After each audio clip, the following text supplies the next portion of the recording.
नमस्कार, आप देख रहे हैं सनराइज न्यूज और मैं हूं आपके साथ निशु मलिक। देखिए हमारी यह खास खबर।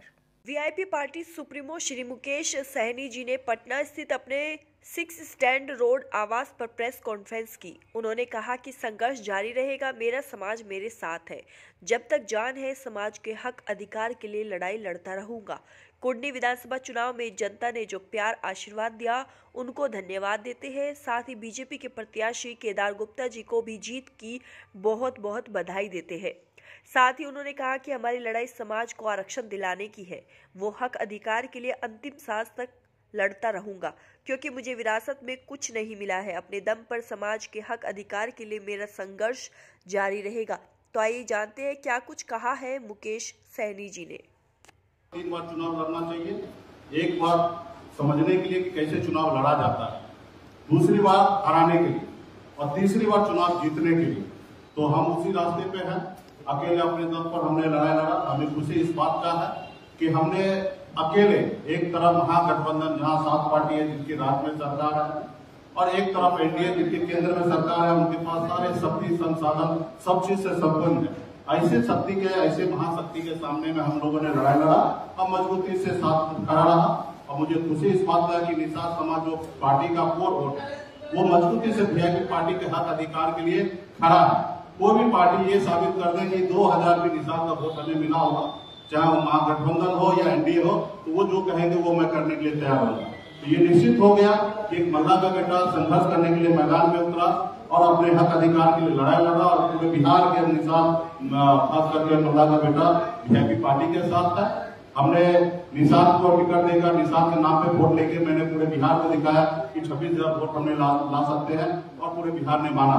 उसके बाद आपने देखा कि कोछा में हमने चुनाव लड़ा, एक दलित की बेटी को हमने 30,000 वोट ट्रांसफर करा के मैंने दिखा दिया कि निषाद का वोट जहां चाहते हैं वहां पे वोट ट्रांसफर होता है। उसके बाद एक संशय हमेशा होता है कि बैकवर्ड फॉरवर्ड को वोट देंगे कि नहीं देंगे। यहाँ पे भी आपको देखने के लिए मिला कि हमने एक अपर कास्ट को हमने प्रत्याशी बनाया, युवा को बनाया।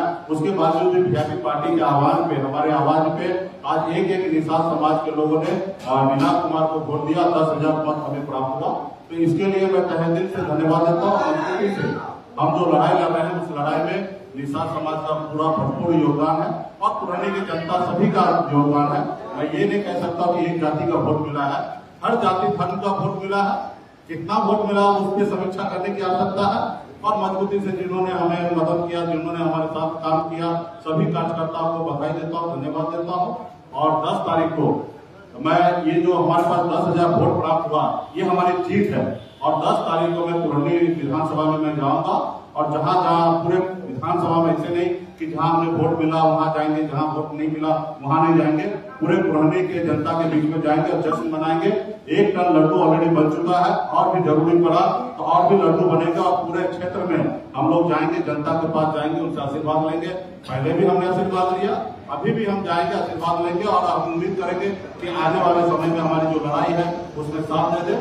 तो ये हमारी ताकत है। मजबूती से हमने बिहार में आज अपनी ताकत का एहसास हर एक पॉलिटिकल पार्टी को हम लोग कर रहे हैं और हम लड़ाई लड़ रहे हैं। मतलब मान लीजिए कि हम जिंदा हैं, इसलिए हम अपने हक अधिकार के लिए लड़ाई लड़ रहे हैं। हमारे लोग साथ है। आप 1990 के बाद आदरणीय श्री लालू प्रसाद यादव जी, श्री नीतीश कुमार जी, स्वर्गीय श्री रामविलास पासवान जी, 3 महान नेता। इनके बाद चौथा नेता बता दीजिए बिहार में एक भी नेता जो अपने दम पर 10,000 वोट किसी को ट्रांसफर करा सकता है। तो अगर वो एक नाम अगर है तो सन ऑफ मल्ला मुकेश सहनी है कि अपने समाज का वोट हम अपने लोगों को ट्रांसफर करा सकते हैं। और हर वर्ग में मैंने करा के दिखा दिया। हमने अपने समाज में भी दिखा दिया, हमने दलित समाज को ट्रांसफर करा के दिखा दिया और आज तो मैंने अपर कास्ट को ट्रांसफर करा के दिखा दिया। ये हमारी लड़ाई है, हमारी उपलब्धि है। हम संघर्ष करेंगे निश्चित तौर पे।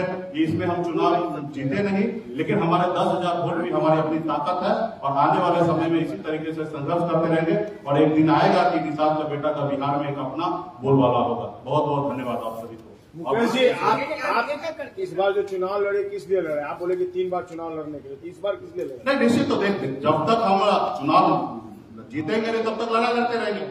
हमारा तो यही है कि जब तक जीतेंगे तब तक लड़ाई लड़ते रहेंगे और हराते रहेंगे या हम सीखते रहेंगे। जब तक जीतेंगे नहीं तब तक छोड़ते नहीं रहेंगे। तो राजनीति में हम हैं और 10,000 वोट आप मान लीजिए। हमने आपको आंकड़ा दिया कि 1990 के बाद आज तक आदरणीय श्री लालू प्रसाद यादव जी, नीतीश कुमार जी, स्वर्गीय श्री रामविलास पासवान जी, ये 3 महान नेता के बाद चौथा नाम बता दीजिए आप लोग। बिहार के जनता से भी बीच में रख रहा हूँ, आपके बीच में बात कर रहा हूँ, कोई एक चौथा नाम बता दीजिए जो अपने दम पर, बाबूजी के दम पे नहीं, अपने दम पर 10,000 वोट, 20,000 वोट, 30,000 वोट किसी प्रत्याशी को दिलाता हो।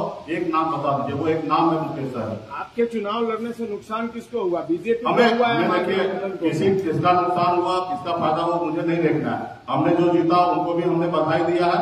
हमने पहले भी कहा कि हमें एक तरफ राज्य सरकार के पूरे शक्ति के सामने में हमने लड़ाई लड़ा और केंद्र सरकार के शक्ति के सामने में हम अकेले लड़ाई लड़े, और निश्चित तौर पर वो हमने अपने आप को साबित किया। यहाँ पे हमारी लड़ाई किसी से नहीं है, हमारी लड़ाई है कि हमें अपना मान सम्मान अधिकार मिले।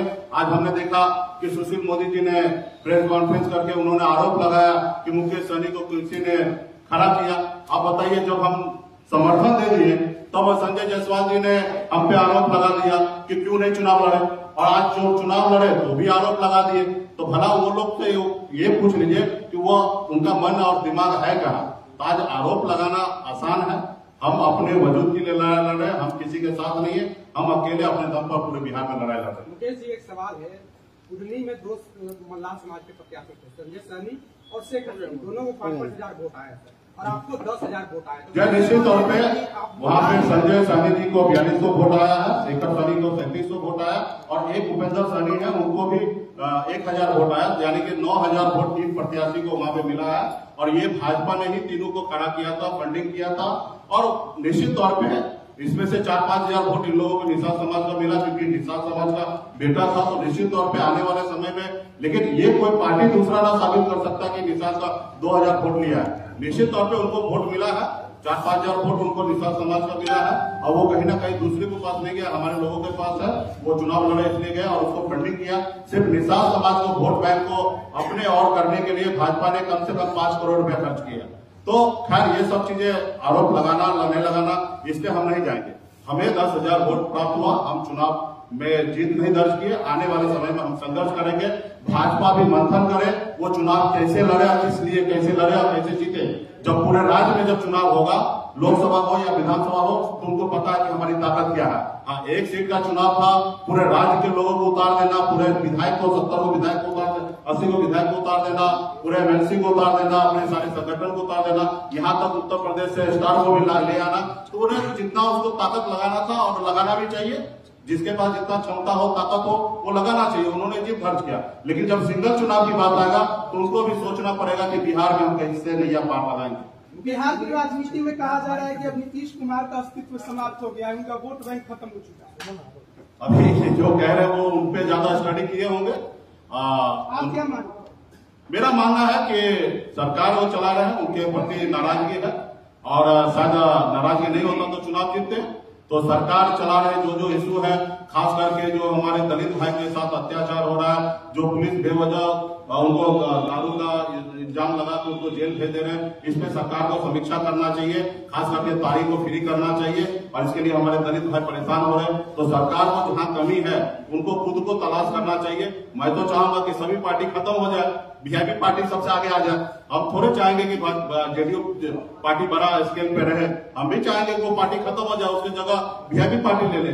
तो हर पार्टी का, लेकिन मेरा यही है कि नीतीश कुमार जी ने इतने 17 साल से जो भी काम किए उन पे उनको खुद को समीक्षा करना चाहिए। उनके पार्टी के लोग भी ये बात कह रहे हैं, तो ये कोई नई बात नहीं है, और उनको अपना समीक्षा करना चाहिए। 3000 वोट से हारे हैं। मुकेश जी, सवाल ये है कि आपने कहा कि जब तक संपूर्ण हमारे पास ताकत नहीं आएगा तब तक हम लड़ते रहेंगे और हराते रहेंगे। आने वाला समय में आप देखिएगा बहुत ही अच्छा होगा। वीआईपी पार्टी को सोचना नहीं है। देखिए, मेरे पास कोई विरासत नहीं मिला था, ना ही मेरे हाथ में बहुत कुछ है जो मेरे हाथ से निकल चुका है। मेरा हाथ कल भी खाली था और आज भी खाली है, और आने वाले समय में जब भी जो भी होगा वो हम प्राप्त करेंगे। आज बताइए ना, हम लड़ाई लड़े, 10,000 वोट हमने लाया ना, आज मैंने दूसरे को दिलाया, तो ये मेरी ताकत है। वहीं पे 3 हिसाब से समाज के बेटा खड़ा था, उनको 10,000 वोट प्राप्त नहीं हुआ, तो ये हमारी ताकत है। और आने वाले समय में और भी हम लोग मेहनत करेंगे जनता के। नहीं, ऐसा बात नहीं है। हमने पार्टी एक जाति धर्म का नहीं होता, पार्टी हर किसी का होता है। अगर हम एक ही जाति को टिकट देते तो कल आप ही सवाल करते। हमने हर जाति धर्म को टिकट दे रहे हैं और भविष्य में भी इसी तरीके से देते रहेंगे। उसका मुझे ये फिक्र नहीं है कि किसका कितना है। हमें सबका सम्मान मिलना है और सबका साथ लेके चलना है। जी, सवाल ये है कि 3 आदमी को आपने कहा कि बीजेपी ने फंडिंग किया है, बीजेपी कह रही है कि आपको महागठबंधन ने फंडिंग किया, उसी महागठबंधन के पैसे से आपने मिठाइयां बनवाई हैं जो बांटने के लिए ले जाते हैं, कहाँ तक सही है? देखिए, आरोप जो लगा रहे हैं उनको आरोप लगाने दीजिए, मुझे पता है कि मैं क्या कर रहा हूँ। उस आरोप पे इस धरती पर तो माता सीता के ऊपर भी लोगों ने आरोप लगा दिया था, तो हम कौन सा खेत की मूली है? तो इसलिए भाजपा को पता है सच्चाई क्या है, क्योंकि इससे पहले भी हम चुनाव नहीं लड़े, तो क्यों नहीं लड़े ये भाजपा को पता है। भले वो आरोप कुछ भी लगा दे, मैंने आरोप लगाया, वो मान ले कि हम झूठ बोल रहे हैं, लेकिन उनको सच्चाई पता है कि किनको कितना फंडिंग किया और किस तरीके से चुनाव लड़ा है, उनको पता है। जनता को भले ना पता हो, उनको पता है, उनके गिरहमान में उनको पता है कि वो अच्छे हैं या बुरे हैं। तो मुझे किसी का सर्टिफिकेट लेने की आवश्यकता नहीं, मुझे पता है कि मैं अपने हक अधिकार के लिए संघर्ष कर रहा हूँ, लड़ाई लड़ रहा हूँ। धन्यवाद। अरे यार ठीक तो है, कितना सवाल